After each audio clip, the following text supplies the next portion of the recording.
కూకట్పల్లి నియోజకవర్గం అల్లాపూర్ డివిజన్లో క్రిస్మస్ వేడుకలు ఘనంగా జరిగాయి. కాంగ్రెస్ సీనియర్ నాయకుడు దేవరింటి మస్తాన్ రెడ్డి ఆహ్వానంతో పీసీసీ అధికార ప్రతినిధి సత్యం శ్రీరంగం డివిజన్లోని పలు చర్చిలను సందర్శించారు. శ్రీ వివేకానంద నగర్లోని చర్చిలో ప్రత్యేక ప్రార్థనలు నిర్వహించారు.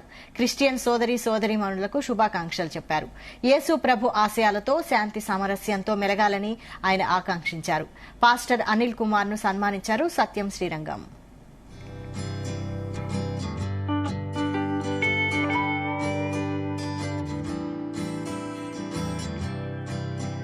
క్రిస్మస్ పర్వదినం అనేది ప్రపంచవ్యాప్తంగా కూడా అతి పెద్ద పండుగ. ప్రపంచంలో అనేక దేశాల్లో విస్తృతంగా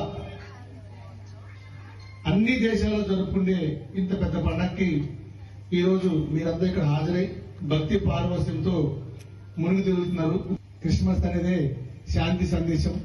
ప్రపంచవ్యాప్తంగా కూడా ఎక్కడ అమరిక లేకుండా అన్ని మతాల పట్ల గౌరవంతో ప్రజలకి సేవ చేస్తూ హాస్పిటాలిటీ కానీ విద్య కానీ నిరుపేదలకి అన్ని రకాలుగా ఆదుకుంటూ విశ్వవ్యాప్తంగా అనేక దేశాల్లో ప్రజల మనసులో గెలుచుకున్న భగవంతుడు యేసు ప్రభు అంటేనే శాంతి సందేశం, శాంతి దూత. శాంతికి మరో పేరు. ప్రపంచంలో శాంతి చెందడమే క్రిస్మస్ యేసు ప్రభుగా మనం చెప్పుకుంటాము.